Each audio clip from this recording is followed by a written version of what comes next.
So if you're at Heathrow, you're in the same one as all the fancy people doing the long haul business class flights, but you're just off to Alicante.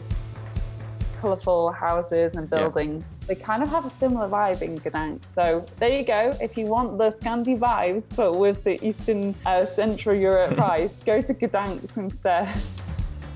Day bed with an infinity pool looking out across the sea. Honestly, I will never be able to top that. And then as soon as she left, I quickly got on my phone to see how much it was worth. And yeah, it was £468 a night. I did a home sit in Germany in the most outrageous house. That was like a proper mansion, and they just wanted someone there and to take the post in. In terms of the country itself, it just totally blew me away. It was a culture shock from what I was used to. The prices were super low. The people were so friendly. The fact that I traveled by plane, by train, by boat, it kind of had a bit of everything. And I felt in 2 weeks, I had had such an epic time. Chelsea Dickenson, the cheap holiday expert. How are you? I'm very, very good, thank you. How are you today? Yeah, very good, thank you. A lot more positive now that we're allowed to leave the house a bit more. Oh, isn't that nice? Just the small things in life that are keeping us going at the moment, I think. So I want to start by asking you the question, which I ask everyone at the start of the podcast, and I think I know the answer to this one. How important is travel to you? Travel is incredibly important to me on a personal level, just because I think you can get so much out of traveling. And then obviously on a kind of business level, because that's what I do, I help people book cheap travel. But actually, and this is kind of the anomaly that people don't expect me to say, I believe that I enjoy booking travel more than the travel itself. Yeah, For me, I get it. It's the find the bargain. That's when the true joy comes out for me. So, of course, that must have led you on to starting Cheap Holiday Expert, but I actually found out that it wasn't originally called Cheap Holiday Expert as well. So That's how many correct. holidays is the original incarnation on Cheap Holiday Expert? What gave you the idea to start that? So it started with that question, how many holidays could I possibly do in a year? And it was because I found this absolutely wild claim. I think it was like a PR statement put out by Trainline, who said that the average British person spends £3,418 a year on holidays. And I was like, that's crazy. That's too much. I was like, who are these people? And it came out in December. And it was at a time when I started to think about New Year's resolutions. I decided that I wanted to travel a bit more, but I didn't have a massive budget. And I also, in my kind of professional life, I work in radio.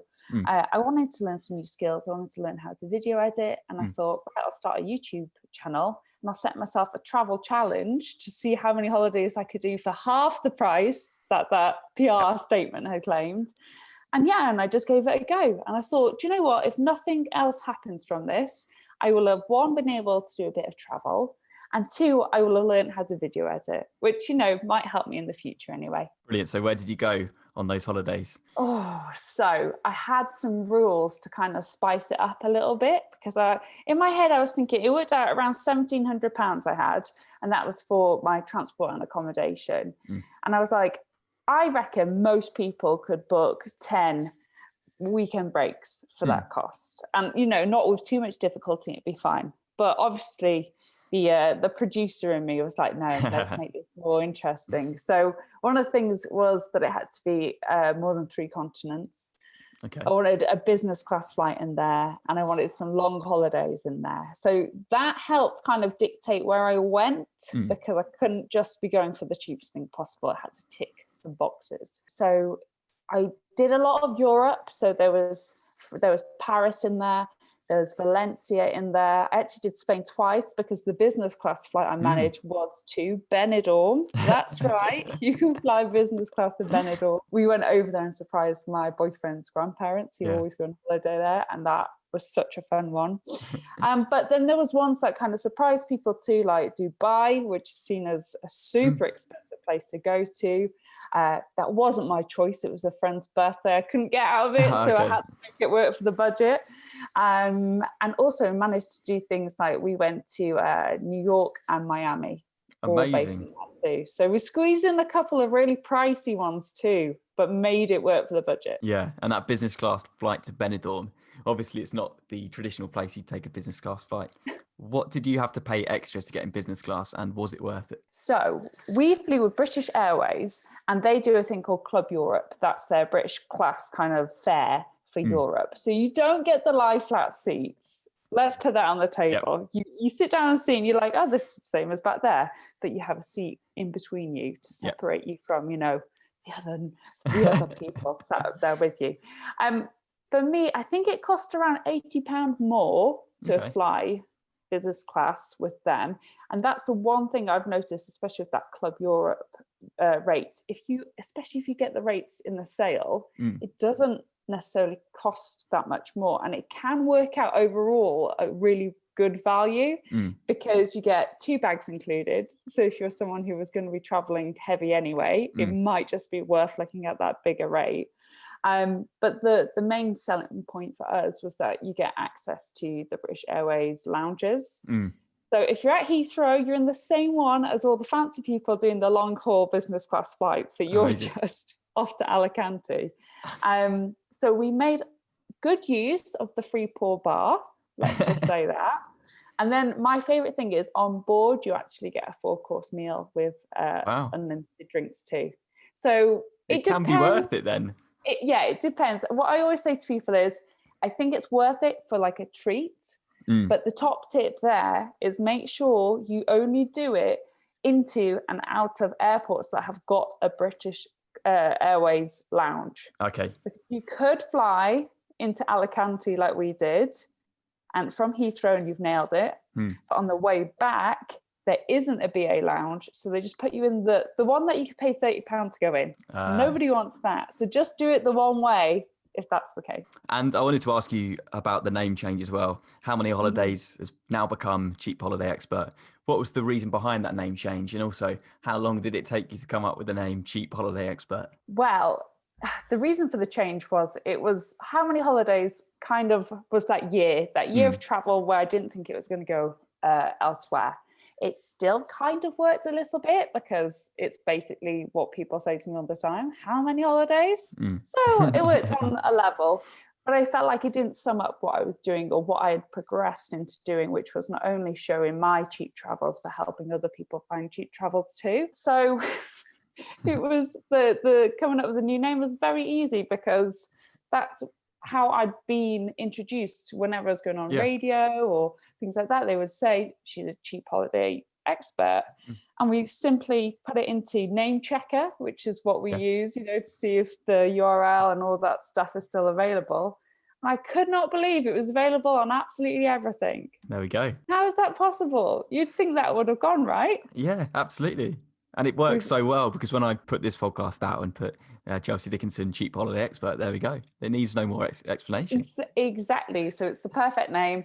I was really sad to say goodbye to How Many Holidays because I felt like that came with quite a fun kind of vibe behind it. And Cheap Holiday Expert is, I don't know, sounds a bit more serious, but hey, I'll reel them in with the lure of all the tips, but then they can stay for the fun as well. Awesome. So obviously I couldn't get you on the show and not ask you to share some of your tips. So you've had some upgrades in the past and it's something that I've never tried to do, but I'm going to make sure that I try to do and use your template to get the most out of.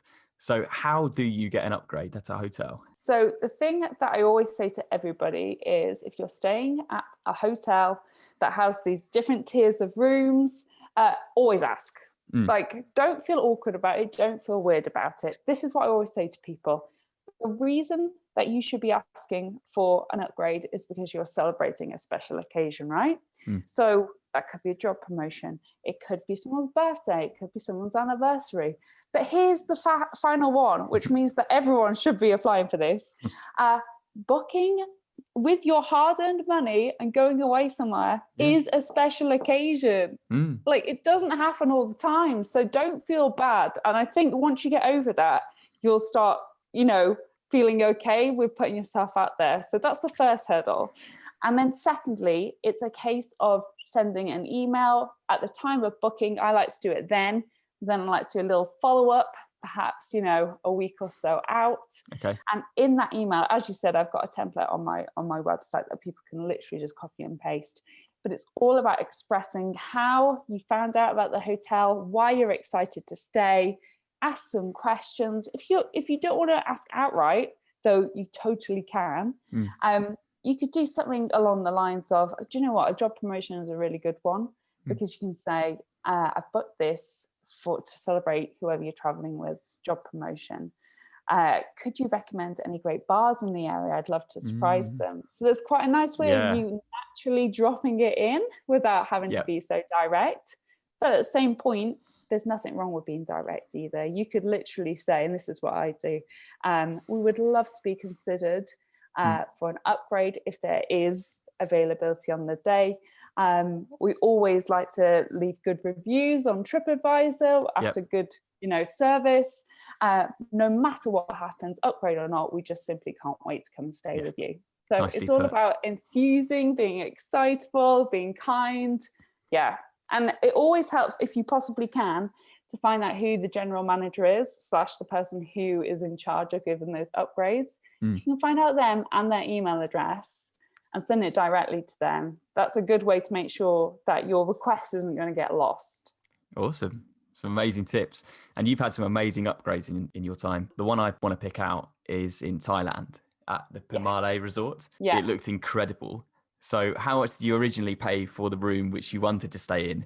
And do you know how much the room you ended up staying in cost? So in Thailand, the average cost of our hotel rooms a night was around £30. So for 2 nights, we decided to totally blow the budget and treat ourselves. I think that's one of the best things about when you book something for cheap. It doesn't have to be cheap all the time. You just need to find a balance.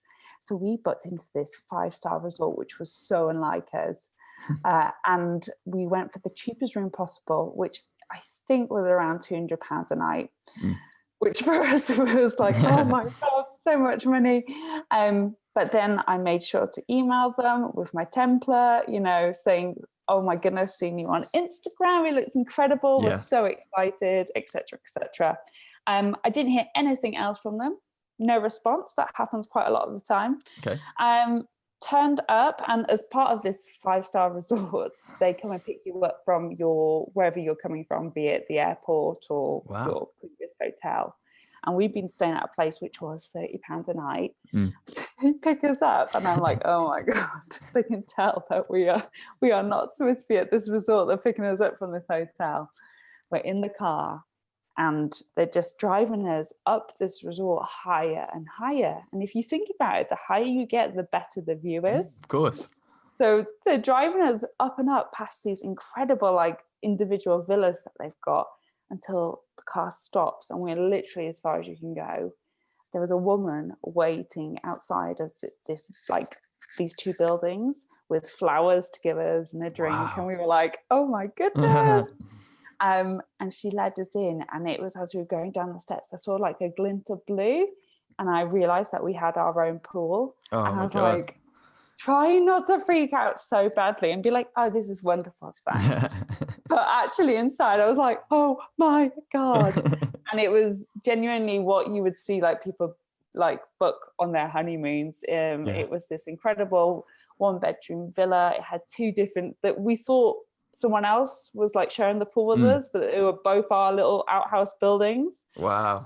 Day bed with an infinity pool looking out across the sea. Honestly, I will never be able to top that.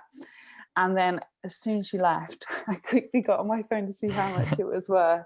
And it was £468 a night. Wow. Is that the best upgrade you ever had? Yeah, that's definitely the best upgrade I've ever had. But what I will say, and this is always worth looking into, if you are wanting to go luxury and spend that kind of money, I know people do save this, especially if they're going on honeymoons and stuff like that. It's really, really useful to know where is good to spend your money. So I would actually say for that level of luxury, that's cheap, which sounds crazy, I know. But if you compare that to, I was looking at some other places, I don't know, you could look at the Maldives, for example, or other resorts in Vietnam, perhaps more popular. We're on a less popular island of Koh Lanta, and you could have paid £1,000 a night for something like that. Wow. So it is really, yes, it's a lot of money, but still, compared to other places, we got chatting to other people who were in those villas, and they were saying that they had saved thousands of pounds by choosing to stay there over where they normally stay in the Maldives. Amazing. So there was still a part of you which was satisfied that you'd got a good deal. Yeah, definitely. We got the best value ever. Awesome. You've had so many upgrades on hotels, but something you say you've never had is an upgrade on a flight. Yeah. So you've tried, but you've never had one. Oh my God, we tried with Thailand, and I haven't put this video out yet, but I can't wait to do it because it's such a silly video. But we had, basically before we went, I sent out a tweet to everyone saying, hey guys, give me your upgrade tips. I'm going to try some. I'll give anything a go, even if it's silly. So the main one that we got through actually was that if you give the air stewards like some sweets and chocolate, apparently there's a rule that they're not allowed to take it on the plane with them. Okay. I don't know how real that is. You are someone who works in the airline industry listening to this, let us know, because I want to know the full lowdown. So before we got on our flight, which was changing, so it was to Bangkok, but it was changing in Dubai, we bought some M&M's, chocolate, and some fruit pastels, the big bags. It was my turn on the first flight, and then my boyfriend James's turn on the second flight. And honestly, it's the most cringe-worthy thing in the world. But I held out, the guy came over and I was like, excuse me. I was like, I've got you some chocolate. And inside I was like dying. I was like, I've got you some chocolate because I know you guys can't bring it on. And I just wanted to say, have a great flight. And he was like, oh, that's so nice. Thank you so much. And he just went. And I was like, okay, don't feel like that worked. But, you know, it's still a nice thing to do. Yeah. And then 2 minutes later, he came back and tapped me on the shoulder. And I was like, this is it. Yeah. And he's like, sorry, do you work? Like, are you a air steward as well, air hostess? And I was like, no, my friends are, so they're the ones who told me. And he's like, oh, okay. And then he carried on, and that was it. And my boyfriend James was like, you should have lied. I was like, I don't think it would have made a difference. He was like, it would have. This is your fault. We haven't been upgraded. But he tried on the next flight and totally failed too. So that technique is unfounded for now. One day you'll get an upgrade. I was going to mention Simon Wilson. So I've been watching a lot of his videos recently, and he seems to just have an absolute knack of getting an upgrade every single time. It's not necessarily like a direct business class upgrade, but move to perhaps a seat with more leg room, or move to a row where there isn't someone sat there with him. And he just asks outright every single time. Have you ever tried to do that? I have. I do tend to, when I go up to the desk, just say, hey, are there any upgrades available? I have been able to upgrade with miles before. Okay. So I have managed to get into premium on Virgin, which is a really nice upgrade. I'd never pay for it. Yeah. But that's the most I've managed. But Simon Wilson, I wish I had his gift of the gab. Yeah. That is a lot what it comes down to, is having the gift of the gab, but also making sure if you fly a lot, making sure you're signed up to those loyalty clubs, because the moment they scan your ticket, that's what comes up. It tells you if you're a loyal kind of passenger, you're much more likely to get that upgrade. Nice. So how do you find cheap flights then? Oh, I wish that was a simple question. I did an entire blog back when I was doing How Many Holidays about how to find a cheap flight. And I actually did a word count on it recently, and it's like 5,000 words. Wow. I think it's more work than I did for many of my university essays. I think what I'm trying to illustrate from that is that there's no straightforward way, but in the simplest, if I'm boiling it down to the simplest places to start, I absolutely love Google Flights. I think it's a brilliant, brilliant tool. I use it because the calendar view, when you click on dates, it will bring up a calendar in front of you, and it will really clearly show you where the good prices are. And what it's good for is it's good for patterns. So you might see that it lets you toggle between how many days you want your journey to be. So as you're toggling through that, it will light up in green when a really good price comes up. So you might start seeing, if I actually left 2 days after, I could get it for £100 cheaper. You start seeing patterns. But the biggest tip is to not leave it there. use Google Flights to find the patterns, to find those cheap dates, and then make sure you're double checking it against direct with the airline, especially at the moment during a pandemic, because if you book direct, you're actually probably more likely to get better cancellation policies, and it might be worth paying that extra 20 quid. If that's not something you're worried about, checking it on Skyscanner, checking it on Momondo too, because it's crazy how much those prices can fluctuate across those 3 to 4 different websites. Like you can literally save hundreds of pounds on the exact same flight just by using a different website. It's crazy. Wow. So I wanted to talk about your £100 challenge that you did in Warsaw now, because that also involved a nice cheap flight. How far did that £100 get you? And is Poland the cheapest country you've ever been to? That £100 in Warsaw got us really far. We did an entire weekend, so it was 2 nights stay. I will say that £100 was spending money rather than we'd already booked the flight and the hotel, so you can get both of those very cheap. We actually got a bit fancy. We went for cocktails, we went for nice meals. We did not scrimp at all. I would say Poland is so cheap that I could have done the entire weekend, the flights, the accommodation, and all my food and activities for £100 if I really wanted to. That's how cheap it can be. It is I always say to people, Poland is such a great place to go. It's got incredible history. The architecture is like the whole kind of Soviet Union era, the neon lights. There's so much in terms of the architecture, the history. It's fascinating. The food's really good. I went to Gdańsk in Poland, and they have Prosecco for £2 a glass. I mean, what's not to love? I really, really, really recommend Poland. And is that the cheapest place I've ever been? No, the cheapest place would be Thailand so far. In terms of being able to get some incredible street food, like full meals for £1. Or I think on my first night, my entire meal was 66p. Wow. You can't really argue with that much, can you? Incredible. So I wanted to talk about your home swaps and home sitting now, because it intrigues me a lot, but it's something that I've never done and something that I'd perhaps need a little bit more convincing to do. So maybe you can do that for me now. So what gave you the idea to first do home sitting? The reason I did home sitting, first of all, was because I was doing this How Many Holidays challenge and I was quickly running out of money. And I remember sat down searching for free accommodation and getting the same old answers, which were like, do a working stay, or, go and pick berries on a farm, or stay with a friend. And I was like, oh, none of these are working for me. None of these work. And then I came across, why don't you try house sitting? I was like, okay, tell me more. Now, a lot of house sitting involves pet sitting. So I looked at a website which was kind of focused around that. It's called Nomador. And the great thing about this website in particular was it was totally free to sign up and you could message up to 3 people for free as well. A lot of the other websites, you do have to pay like a premium, maybe £80 a year, sometimes a bit less. But I just wanted to try it out. So I didn't want to pay that money. So I'd recommend looking at that one, definitely. Okay. And I just started browsing and I quickly realized on that website that there was a lot of French homes. It used to be a French only site. It's now worldwide. And in August, I don't know if you know this, a lot of people in France, especially if they're living in the north or in the cities, they just take the month off and they all migrate south and go on holiday. Yeah. Like...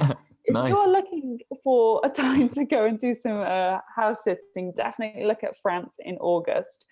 Paris, which is where we ended up going, I went for 2 weeks and looked after a little cat called Biscotte. Oh, nice. Paris is dead.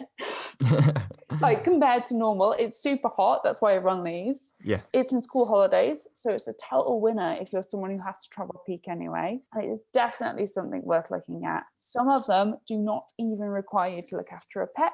I did a home sit in Germany in the most outrageous house. That was like a proper mansion, and they just wanted someone there and to take the post in. Wow. Yeah. Nice. And totally free. I didn't pay a penny. Incredible. I still have never paid a penny for membership or anything. So it's completely worth looking into. It's very community based. A lot of trust goes into it from both sides. But yeah, if you can get over that, yeah, there's some amazing opportunities you can get into. Awesome. So where is the best place you've stayed when home sitting? Definitely that one in Germany. Yeah. So the people that owned it, they were both CEOs in their respective fields, and they had a lot of money and they were off on their own holiday. So myself and my boyfriend went and stayed in their absolutely beautiful home, which has, you know, had a full wine cellar and a library. And we went around the kitchen one day and just Googled how much everything was worth. They had a blender, which was worth like £1,200. We're like, oh my God. Yeah. So yeah, it was a really out of this world kind of holiday. We mostly just chilled out at their house and pretended it was ours. It was lovely. Awesome. So that must have been incredible, because I saw the €1 million apartment in Barcelona, was it? And that was absolutely incredible. So that one's a little bit different. So that wasn't home sitting, that was home swapping. Ah, okay. So yeah, these are two slightly different things, and they can work for slightly different people, or they both can. So home swapping is when, as you imagine, you swap your place with someone else at the same time, right? That's what everyone thinks of when I say home swapping. Well, I actually did it in a different way. So I used a website called Love Home Swap. And when you sign up, you get some points. And what happens is you can put your place up. So I could put my flat up, for instance, and I could say, if you come and stay here, and a part of my availability for when I'm not here, I'll earn 100 points a night. So what they're doing is they're setting up non-simultaneous house swapping. There is an option that means you don't have to swap at the same time, and you don't even have to swap at any point. So that's what I was doing with Love Home Swap. Okay. I built up these points, and therefore I swapped the points with a stay in their home. Incredible. Yeah, and that apartment was so nice in a really beautiful area of Barcelona. Barcelona is not cheap, so it was saved a lot of money by doing it that way. Awesome. So you're so well traveled that I can't wait to ask you what your favorite city is. Oh. And for the first part of this, let's make it money is no object. Oh, okay. Money is, I don't think that would change. Okay, good. My answer, in all honesty, I think currently my favorite city, it's between two. The boring answer is Paris. I don't know what it is. I just have this weird affinity with Paris. I absolutely love it. There's just something I love about going and staying in one of the arrondissements and just pretending you live there, and everyone kind of ignoring you, and you're going to get your fresh baguette in the morning. Like, I'm so down for those melancholy vibes. They are very me. Otherwise, I would say Lisbon. Oh, Lisbon's amazing, isn't it? Yeah. It's so good. Might be my favorite city, and definitely my favorite city in Europe. So great choice. What is it you love about Lisbon so much? The food is so good. The drink, just the culture of the food and drink. Everyone's very friendly. You're by the sea, so you get the city, but with all the nautical kind of vibes. And the price. You can't deny that it's a cheap European city, but still has lots of the lure of a Western European city too. So it ticks a lot of boxes for me. Awesome. So what did you get up to when you were in Lisbon then? The reason I booked it actually was because I'm an idiot, and it was my boyfriend's 29th birthday, and he loves Elton John. So we went to go see Elton John in Lisbon. Nice. I mean, what person does that for someone's 29th birthday? Why didn't I leave it? But it was brilliant. The one thing that was super funny about it though was you forget that people culturally act differently in those kind of situations. So we got to the gig and we were up dancing back into the bar. Nice. And we were massively the only ones doing that. Like, most other people just sat down enjoying the gig, and we were like, Elton! Enjoy yourself. You could definitely tell we were the Brits abroad. Yeah, I think we played up to the stereotype on that one.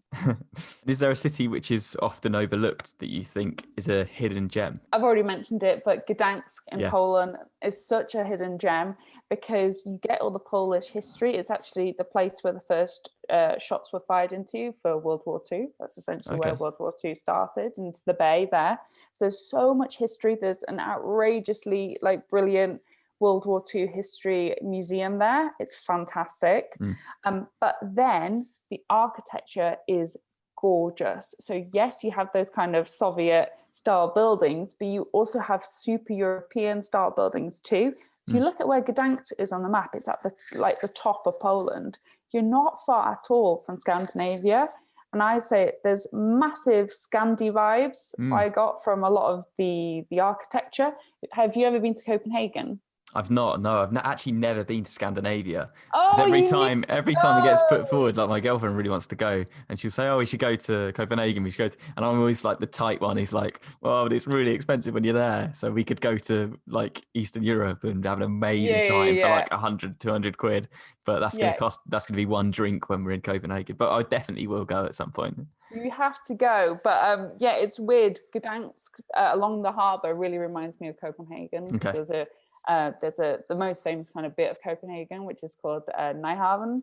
I hope I'm saying that Yeah. right. Sounds about It's right. colourful houses and Yeah. buildings. They kind of have a similar vibe in Gdansk. So there you go. If you want the Scandi vibes, but with the Eastern Central Europe price, go to Gdansk instead. Awesome. There's me. I'm the tight one, and I can completely put that forward now. Love it. So when you're going away, and you want to go away for, let's say, a few days, would you choose a city or a beach? I would, if I wanted to go for a few days, I would normally go for a city. Mm. But if I was looking to go for a week, I would probably try and pair them up. So do a bit of a city and then travel out somewhere. For example, a holiday that I'm really keen to book once we can. I'm going to talk about Poland again. I swear I'm not That's obsessed. great. But I really want to check out Krakow. And then you can travel. You're not too far away from an area called Zakopane, which is one of their ski resorts in Poland. I've never skied. I'll be absolutely terrible. But Robbie Knox convinced you to ski. Yes, he has. He's totally convinced me. And when I looked into it more, I found some insane Airbnbs for all under £100 a night, which Amazing. you would have to pay so much for in other ski resorts. So I really like the thought of going and maybe doing an hour of skiing, but otherwise just being in a hot tub. Nice. With a mulled wine. So it's not strictly the beach there, but it's a good example of how I would pair together a city with a different kind of break. Taking the train, like I've done that before as well, with kind of backwards for a wedding I went to in Perugia in Italy, which is gorgeous countryside. Perugia as well, by the way. I don't know if they call it counties there, but it's next to Tuscany. So it's much less traveled, a lot cheaper, but a very, very similar kind of style. So if you're looking to do Tuscany but cheaper, look at Perugia instead. Awesome. And then we got the train for €10 to Rome after. Oh, wow. So, there's really easy ways that you can like link up places, and that's what I like to do if I have a week off. Brilliant. So you've spoken about Poland quite a few times, Italy just then. What is your favorite country? Oh, my favorite country, and I've only been there once. Is it my favorite? Yeah, let's go for this. Vietnam. So I went to Vietnam maybe, it will have been like 4 years ago now. But I think the reason it's my favorite country that I've been to so far is I had never been to that part of the world before.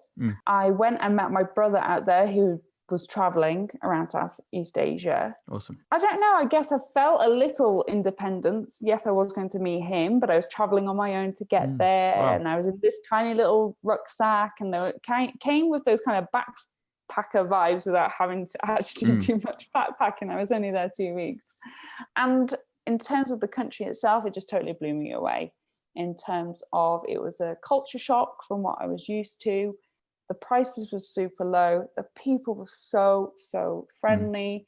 The changing landscapes, the fact that I traveled by plane, by train, by boat, it kind of had a bit of everything. And I felt in 2 weeks I had such an epic time.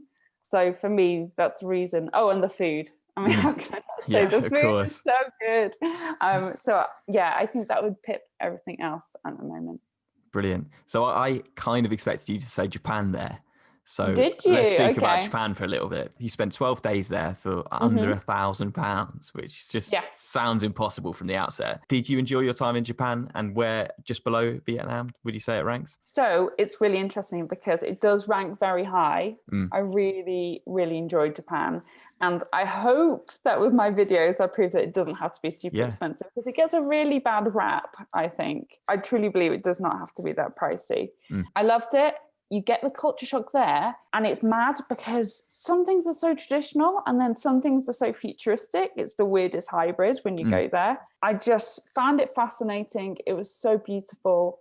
And it was stuff, it's something you could never get elsewhere, you know, from the weird and the wonderful, all that kind of stuff. I would say, and this is very controversial, and I'm about to, like, people are going to get really cross with me saying this. The reason Vietnam won over Japan is because the food. Yeah. After 12 days, I was so bored of Japanese. Oh, really? Because, of course, if you're in Tokyo, there's a lot more variety. But because we were traveling around, what I quickly found is in Japan, they're very, very good at doing their own cuisine, but there wasn't much choice elsewhere. And yeah, after 12 days, I was like, I just want some pasta. Yeah, a bit of variety. So yeah, I think the food is the reason why Vietnam is just above Japan for me. But you did some amazing things in Japan. Was there one thing that you would say was your favorite? Oh, what? Oh, I mean, the Mario Karting. Yeah, I was going to say, it has to be. Through Tokyo. I mean, I feel a bit crap saying that. That's like, that's the easy commercial answer. But truthfully, will I ever get to do that anywhere else? No. Like, how was that even legal that I was allowed to dash around the streets of Tokyo in a go-kart dressed as Luigi? It's just crazy, isn't it? Yeah, it was a lot of fun, and genuinely did feel like I was in Mario Kart, because there was one bit where we went under, we were like on a full-blown motorway at one point, where you go under a bridge and you go into the tunnel, and I was like looking up for coins, because I was like, this is just like Mario Kart. So that definitely sticks out for me. Brilliant. So usually when I have people on, I ask them, after speaking about their favorite country, if they would ever live abroad. And luckily for you, you have lived abroad. So it's a nice little segue. Have. Can you tell the listeners about the time that you've lived abroad? So when I was 18, I lived for a year in America. I applied for a scholarship with Rotary Clubs, and it was one of these where I knew that I was going to go live in Georgia, but when I applied, it's all based on what Rotary Clubs choose to sponsor you out there, so you don't know where you're going to actually live or go to college. That's what you're doing for a year, you're going to college. So I got super lucky because I got selected by a club that was close to Atlanta, so I ended up staying in their capital, and therefore I experienced a lot, and there was lots to do, and it was absolutely brilliant. Another win for me was my college was a tiny little private college, like a liberal arts one, which was so good compared to the other people on the scholarship who I got to know very well. They were all at these massive state colleges, which, you know, you got a lot of experiences from that too, but obviously the drinking age is 21 in America. And a lot of them had police in their dorms, so you could not come in drunk or anything like that. Whereas mine, we just had security guards who would see me with my bottles of wine, and go, "Ma'am, are you 21?" And I go, "Yes." And they're like, "Have a great night." So I had a very great time in America. It was a cultural scholarship. That sounds bizarre, I know. It didn't actually count to my grades, so I just had to maintain a C grade average, which fortunately I was able to do. It was brilliant. I absolutely loved it. My sister did it too. She went to UGA, which is their huge, actually that's the one you really want. That's their big university, and it's a really, really cool town that you live in. And then my brother got sent to a Christian dry campus with 900 other students. So it's a total lottery. So I feel pretty smug with how mine ended up. Yeah, you've absolutely smashed it, I think. Was there a particular story from your time in Atlanta which you could share for us now? The public transport is called the MARTA. Literally, I think it was like my first week living there. Me and a friend that I had made decided to go into the city because we were like, oh my God, we live in Atlanta, you know, one of the most populated cities in the whole of America. We need to go and explore it. So we took the MARTA into the city, and we came out and it was dead. There was no one about, and we were like, what is going on? What is going on here? It was in that moment, I hadn't done any research. I think I just like expected every city in America to be like New York, which is the only place I'd been to prior to that in America. And Atlanta is actually, it's a business city. There isn't like a high street where people go shopping. There isn't really a place where people dot about and go to cafes.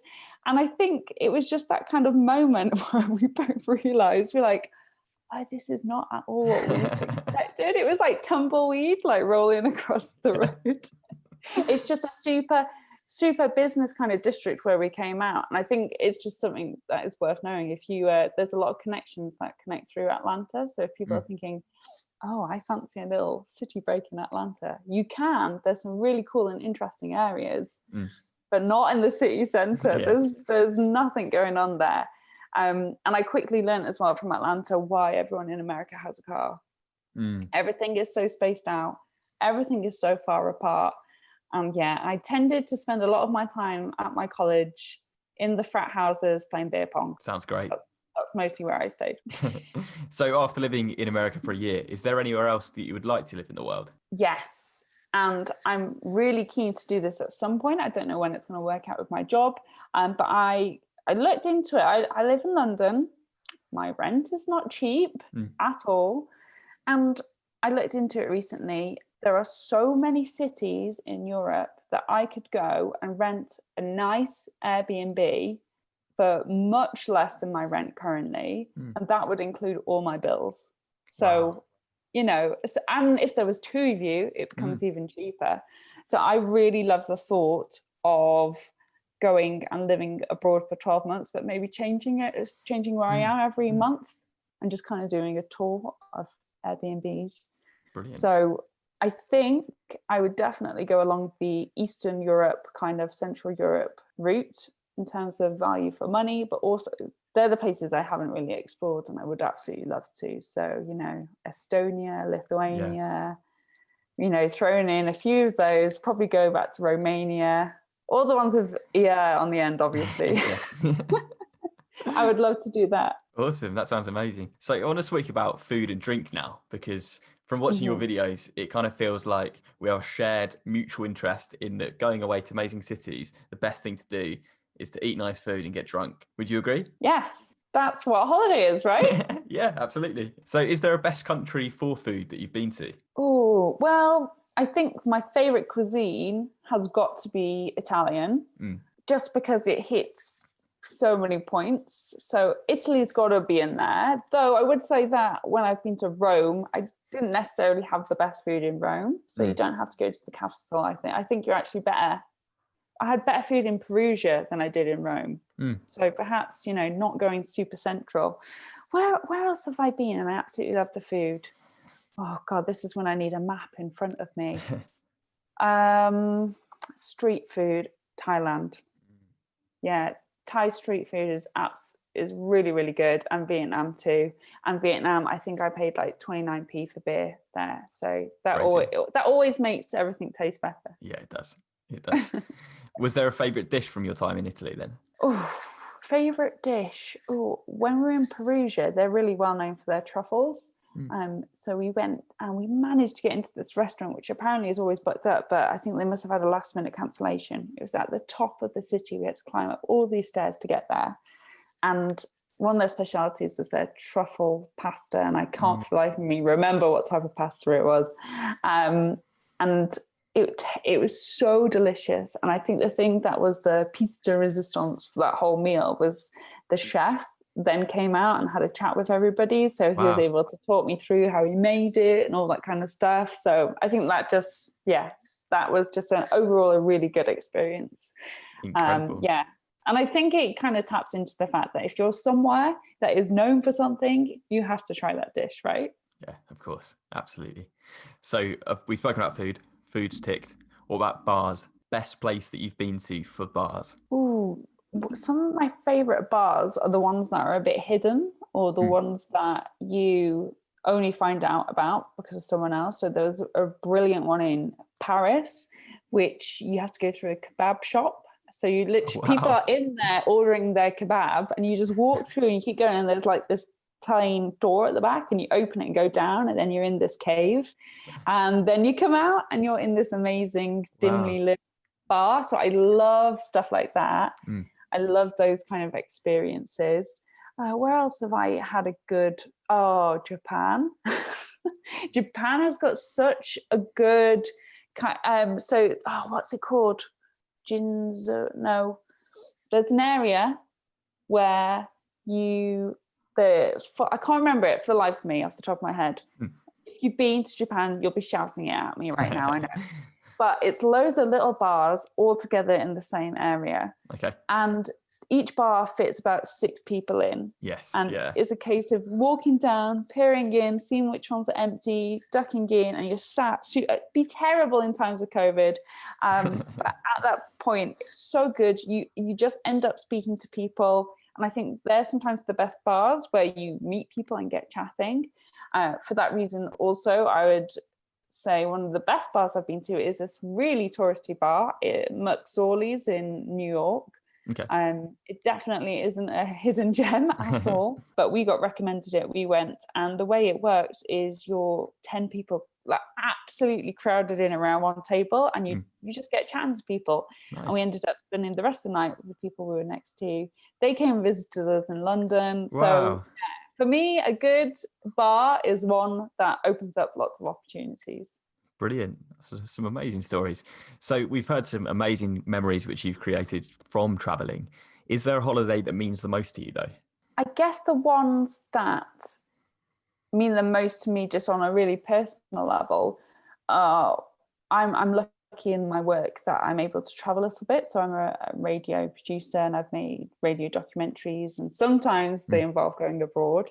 So I think the ones that mean the most to me are sometimes when I'm reminded that you don't have to travel with people all the time to have a good time. And sometimes it can be nice to take yourself out of those kind of comfort zones and push yourself into that. So the ones, I've been to Turkey before, I've been to America, San Francisco before, and Finland before, Helsinki, where it's just been me and I've got a day off maybe. Nice. And I don't know, I feel some kind of affinity to those places because I know that I explored them completely on my own, but also because of that did exactly what I wanted to do.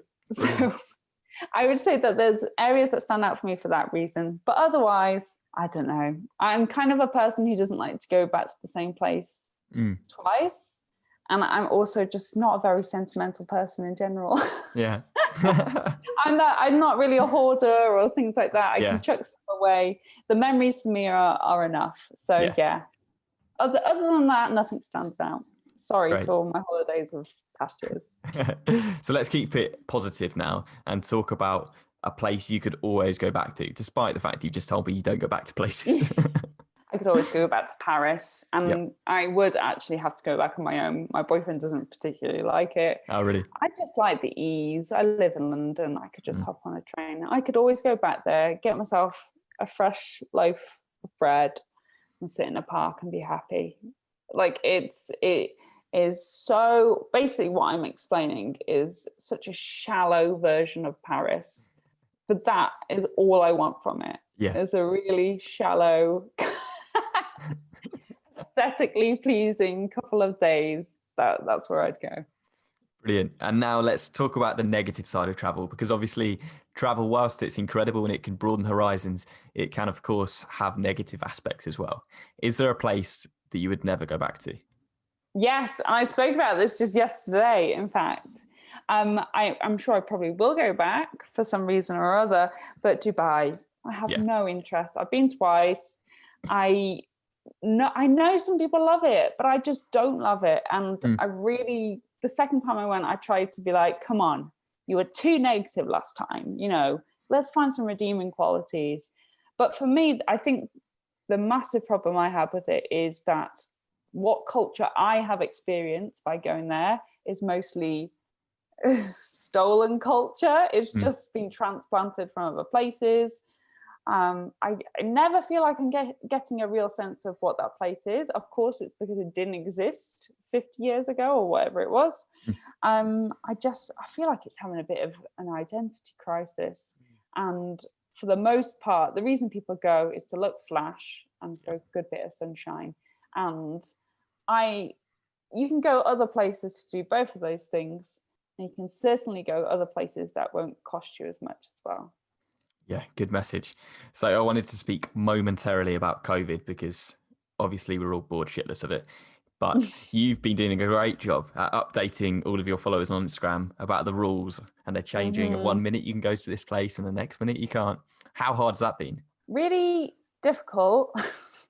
I would love to know what information I've pushed out of my brain to just get across COVID rules.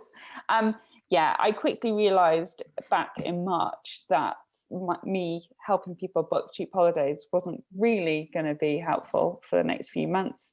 So I did a bit of a pivot. So I've been helping people with where you can go, what the rules are. It's so complicated. It's so complex. It's not straightforward. But yeah, it's got to a point now that I feel like it's a part of me. Yeah. And all I do is just tell people to go to the FCDO's website, the Foreign Office's website, to check the rules.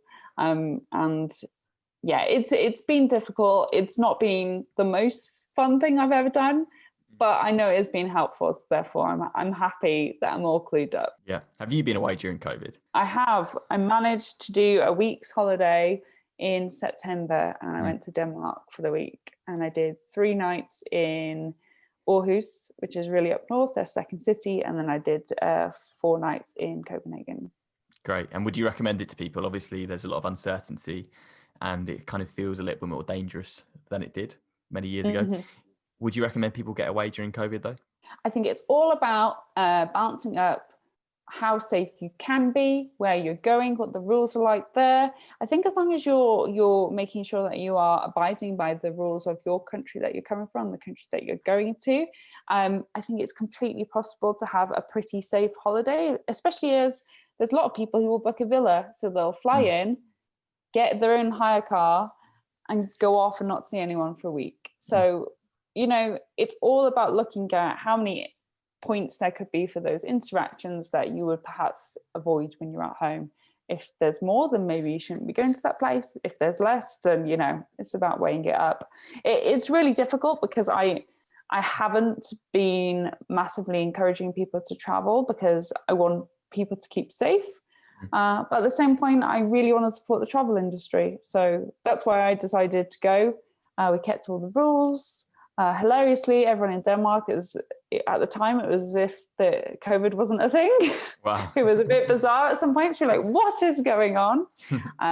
But the week that we were there, their numbers really went up and it got a lot stricter straight away, which was good. It aligned to what we were doing anyway. But yeah, it's just one of those things. I think to have one rule for everyone is quite difficult when it comes to travel. But as long as people are keeping across it and using the FCDO's website to check what all the regulations are, I think there is definitely a way that you can still do it and still keep safe.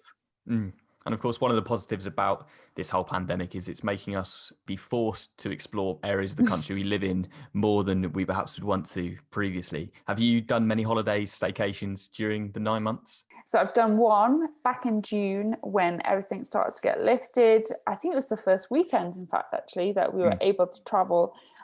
We spent 3 nights in the Wye Valley, which was just on the border of Wales, but Wales wasn't open. So it was really sad because I was like, we can't go and do anything there. And oh my God, so beautiful. Yeah. Amazing, beautiful. Like you do have that moment, don't you, when you go, why haven't we been going on holiday here all the time? Yeah. It's absolutely stunning.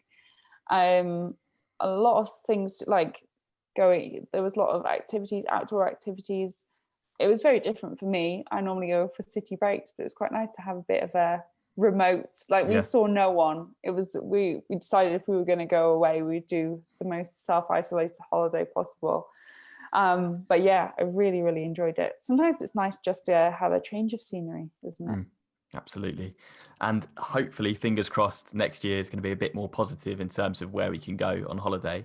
So do you have a bucket list? And I'm going to ask you, what is on top of that bucket list if you do have one? I don't have one because I'm actually useless when it comes to planning ahead. I tend to only book stuff maybe 2 months ahead, which isn't necessarily the best way to get things for cheap, by the way, which worked for me during the pandemic. I only had to cancel 1 holiday. So I know other people had to cancel several.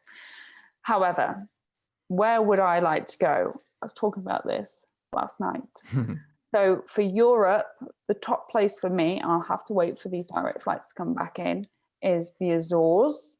Okay. So I really want to go to the Azores. I love Portugal in general. So the fact that it's connected, it just looks beautiful. Have you seen pictures of it? Yes, I have. Yeah. It looks absolutely It's like, picturesque. it looks like Hawaii mixed with New Zealand mixed with, like, it blows my mind that and it's just in the middle of the sea. So I really, really would love to do the Azores. I'd like to rebook my holiday that got cancelled, which was I was going to Athens and then pairing it up with an island for a few days. Okay. And further afield, I would absolutely love to go back to Vietnam. I said before I didn't want to go back, but it's because I didn't go with my boyfriend. I really want to show him what it's like. And then maybe like add in Cambodia at the same time. Amazing. Well, thank you so much, Chelsea, for coming on the show. Really, really appreciate it. If people want to follow you, they can go to Cheap Holiday Expert on Instagram, Cheap Holiday Expert on YouTube. Thank you so much for coming and taking the time. I really do appreciate it. Thank you so much for having me. It's been nice. I feel like I've kind of traveled virtually instead. It's been a bit of escapism for me. Hopefully everyone else has as well.